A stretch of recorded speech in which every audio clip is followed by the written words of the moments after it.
Condamné ce lundi à 2 ans de prison ferme pour incitation au trouble à l'ordre public. Il devra également payer une amende de 2,5 millions de francs CFA. Au Libéria, face à la montée du niveau de la mer, 90 000 personnes logent désormais dans un bidonville.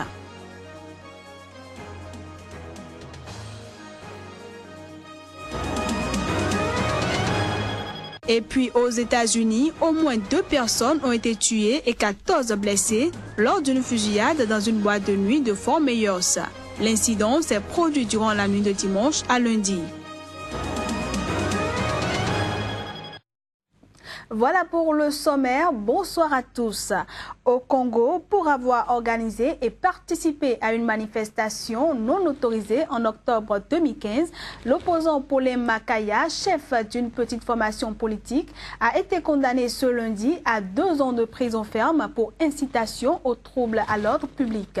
Il devra également payer une amende de 2,5 millions de francs CFA, soit 3 810 €, a déclaré Valérian Ndanga, président de la chambre correctionnelle du tribunal de grande instance de Brazzaville. Ses avocats ont aussitôt rejeté ce verdict, le qualifiant de jugement injuste et illégal. Président d'une petite formation d'opposition, Unis pour le Congo UPC, Paulin Makaya était considéré comme un détenu politique par plusieurs organisations de défense des droits de l'homme. Pour Éloi Destin Sikula, un militant de l'UPC, il a été condamné juste pour faire plaisir au pouvoir. En République démocratique du Congo, le rassemblement de l'opposition a recusé le facilitateur de l'Union africaine, Edem Kojo, qui venait pourtant d'annoncer le début des travaux du comité préparatoire du dialogue pour le 30 juillet prochain. En effet, le président de l'UDPS, Étienne Tshisekedi, signataire de la récusation, déplore la précipitation avec laquelle Edem Kojo a lancé unilatéralement la préparation pour les travaux préparatoire du dialogue. Il dénonce également une promesse non tenue de la libération inconditionnelle de tous les prisonniers politiques et d'opinion. Par ailleurs, dans son communiqué, l'opposition demande à l'Union africaine de tirer toutes les conséquences qui découlent de cette situation afin de sauver le processus de mise en œuvre de la résolution 2277 du Conseil de sécurité de l'ONU adoptée le 30 mars dernier. Les rideaux sont tombés hier au Bénin sur la 3e édition du Zerwe, une fête de retrouvailles des ressortissants de Zé, une ville du sud du pays. Au cœur de l'initiative, la question du développement de la région. Joël Yetonji et Floris Dossa pour le reportage. Que personne d'entre nous ne reste en arrière parce qu'il a peur de se battre. Ensemble pour valoriser l'identité culturelle de Zé et asseoir son développement. À l'appel, ils ont presque tous répondu présent, les fils et filles de Zé, aux côtés du père célébrant, l'archevêque émérite Antoine Gagnet, lui-même ressortissant de la localité. Une 3e célébration consécutive de l'événement.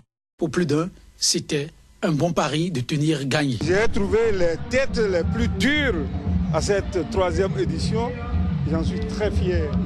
Parce que si on reste ensemble, nous pouvons rendre Zé même plus que notre capitale économique. Les dissensions politiques n'ont pu avoir gain de cause. Ce à quoi j'ai assisté aujourd'hui, avouons que c'est honorable. Nous sommes tous là. C'est le Bénin qui est en fête. Les élections sont terminées. Yaïboni est conjugué au passé. Aujourd'hui, c'est du président Talon qu'il s'agit, qu'il conduise le Bénin à bon port. Il nous a dit qu'il est là pour 5 ans. Nous allons prier pour que, durant les 5 ans, il puisse faire du bien au pays. Zé, une circonscription électorale de grande convoitise, les acteurs politiques, tous bords confondus, ont aussi effectué le déplacement. Ce qui s'est passé aujourd'hui à Zé, c'est le symbole de la fraternité, le symbole de l'union et le symbole de la mise en commun des énergies pour construire nos communautés. Nous sommes de la 5e circonscription avec lui et nous sommes venus fêter avec nos frères de la 6e circonscription électorale. Donc, ça y est, c'est la fraternité que nous sommes venus consacrer. Outre la mobilisation, l'autre grand acquis de l'édition 2016 de Zerwe aura été l'appel de fonds. Plus de 3 millions de francs CFA réunis en une fraction de seconde pour accompagner l'initiative. On reste au Bénin où les 100 jours de pouvoir du président Patrice Talon continuent de marquer l'actualité. D'aucuns jugent le bilan de ces premiers jours de gouvernance satisfaisant pendant que d'autres le qualifient de mitigé. Mais au niveau du mouvement Togbeya qui a milité pour l'élection de Patrice Talon, loin des critiques, ils ont choisi de faire des propositions afin d'aider le gouvernement à améliorer la gouvernance pour la suite de son mandat. Des propositions faites lors d'une sortie effectuée ce week-end à Cotonou. Nous, au niveau de Togbeya, nous voulons faire des propositions constructives au lieu de chercher à critiquer ou à ascenser le gouvernement du président Patrice Talon. Sur le plan politique,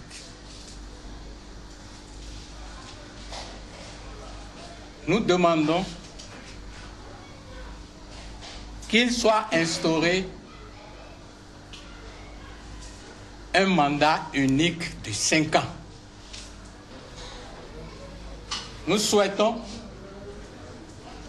que des dispositions constitutionnelles soient prises pour que toute mauvaise gestion soit sanctionnée au bout de 5 ans. Sur le plan économique, le constat, c'est que le Bénin ne regorge pas de richesses minières. Nous n'en avons pas. Togbeya propose que notre moteur de développement au Bénin soit désormais l'agriculture. Je l'annonçais en titre, au Libéria, le changement climatique et l'élévation du niveau de la mer font des milliers de sans-domicile.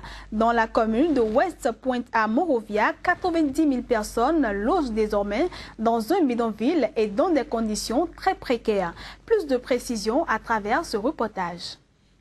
Ils sont entre 75 000 et 90 000 personnes vivant dans ce bidonville de l'ouest de la capitale libérienne. Par le passé, ils ont survécu aux guerres civiles et à l'épidémie d'Ebola, mais cette fois-ci, ils capitulent face à la montée de l'océan Atlantique qui emporte tout ce qu'ils possèdent dans son nid. Ma maison a été détruite par l'eau. Je n'ai plus de domicile.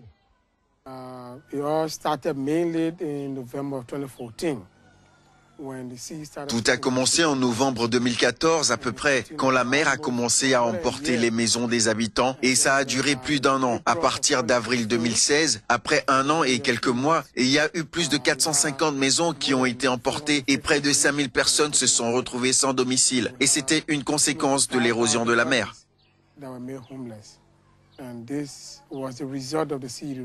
Au moins 3000 habitants sont actuellement dans une situation très grave et ont besoin d'une aide immédiate. Et d'après le préfet chargé du West Point, il faudrait 1,5 million de dollars pour la construction de logements permanents pour les déplacés de West Point. Outre ces difficultés de financement, des habitants craignent que des problèmes financiers n'entravent leur déplacement. Sur un tout autre registre en Côte d'Ivoire, plus de 25 sites d'information tenus par des journalistes créent la misère à la presse écrite sur papier imprimée à Abidjan. Une plateforme de l'Union des patrons de presse en ligne vient de voir le jour à Abidjan.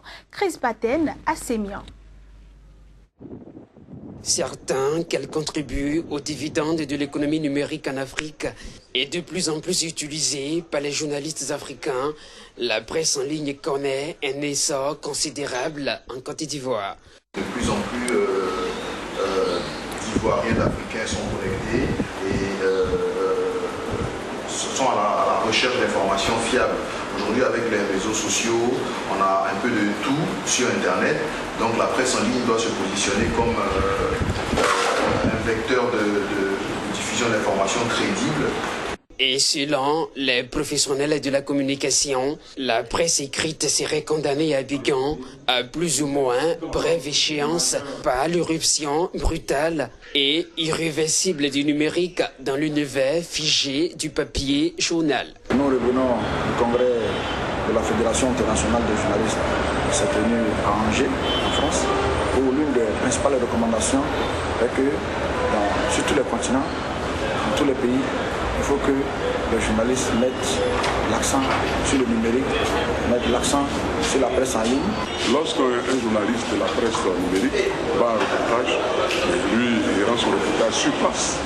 L'Union des patrons de presse en ligne de Côte d'Ivoire plaide pour des médias innovants en développant de nouveaux contenus pour les Ivoiriens en matière d'information. En interactualité, en Floride, au moins 2 personnes ont été tuées et 14 blessées lors d'une fusillade dans une boîte de nuit de Fort Myers. L'incident s'est produit durant la nuit de dimanche à lundi au Club Blue qui organisait une fête pour adolescents. Actuellement, la police détient une personne qui pourrait avoir un rapport avec les tirs. Cette nouvelle fusillade intervient 6 semaines après la tuerie dans une boîte gay d'Orlando, également en Floride, qui avait fait 49 morts et avait été revendiquée par le groupe État islamique. Enfin, toujours aux États-Unis, la présidente du Parti démocrate américain, Debbie Wasserman-Schultz, fragilisée par une fuite d'emails internes, a annoncé ce dimanche qu'elle démissionnerait de son poste à la fin de la convention d'investiture d'Hillary Clinton à Philadelphie. Sa démission devrait satisfaire le camp Sanders et pourrait calmer les esprits avant le discours du sénateur du Vermont prévu à la tribune ce lundi soir.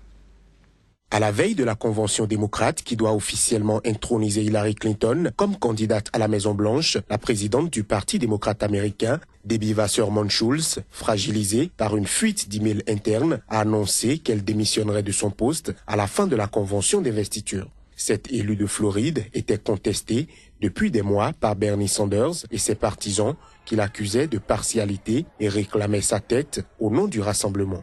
Sa démission devrait satisfaire le camp Sanders et pourrait calmer les esprits avant le discours du sénateur du Vermont prévu à la tribune ce lundi soir. Je savais bien que Debbie Wasserman-Schultz était pour Hillary Clinton car elle a programmé les débats une semaine avant Noël alors qu'il y avait un match de foot et que personne n'allait regarder Bernie Sanders. Elle ne voulait pas que les gens s'intéressent à Bernie Sanders. Elle voulait un couronnement pour Hillary Clinton. Ça prouve juste ce que nous suspections depuis longtemps. Cette primaire a été truquée contre Bernie par le comité, par les médias et c'est incroyable que sa campagne ait été aussi loin. C'est la campagne insurgée la plus réussie dans l'histoire du Parti démocrate. Debbie Wasserman-Schultz devrait présider les travaux de la grande messe démocrate, mais a confirmé qu'elle ne ferait qu'ouvrir et clore la convention. Elle prononcera également un discours devant les plus de 4700 délégués démocrates. Notons qu'à la veille de la convention, les premiers manifestants pro-Sanders sont descendus dans les rues de Philadelphie.